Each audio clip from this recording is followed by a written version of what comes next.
Ayan, magandang gabi sa lahat. So, nakita namin sila kuya dito sa Sabang Beach, Baler, Aurora na nagkakabit nga po ng kuya. Ano yung mga kinakabit? Tawag po dito lining ng Caracal.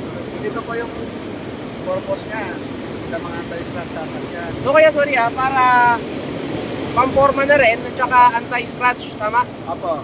Yun po Para yung hindi siya purpose. na-scratch. Opo, yun po yung kanya purpose niya. Yung purpose talaga, anti-scratch. Opo, anti-scratch. At tapos kuya, magkano naman ito? Ito, magkano to? Bentahan po namin sa ngayon ay Bell Metro 180. 180. Pre-labor. Opo, pre-labor pre-labor, pre-installator siya. Dati po siya Hyperfit 150. Kaya po nakamura siya ngayon kasi wala kami sa pwesto. Kung sa pwesto namin po siya, talagang mahal siya daw.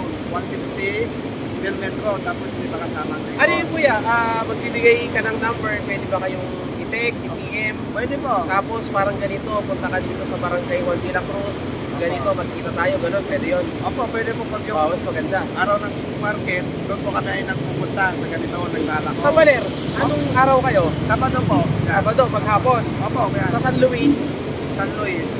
Ay, hindi pa kami Wala pa. Opo, kasi so sa Di pa Kulao, di pa ko lang yun, Webes. Bebes din po, maghapon din. Opo. Sa Maria, Linggo. Linggo. Araw ng Linggo.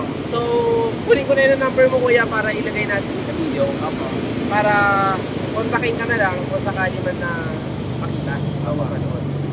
So, actually, gumanda yung sasakyan, yung hiniram kong sasakyan.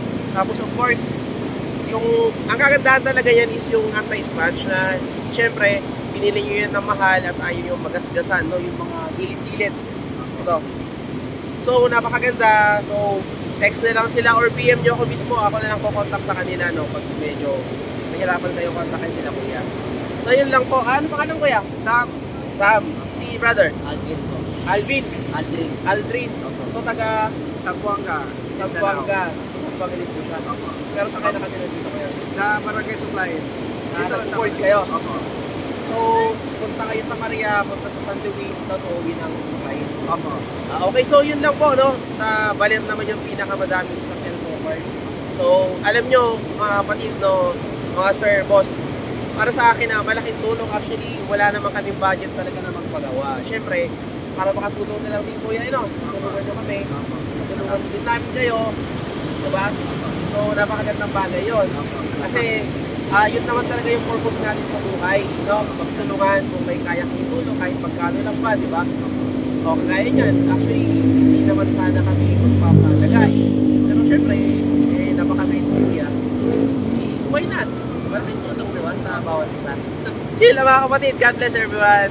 God bless po. God bless.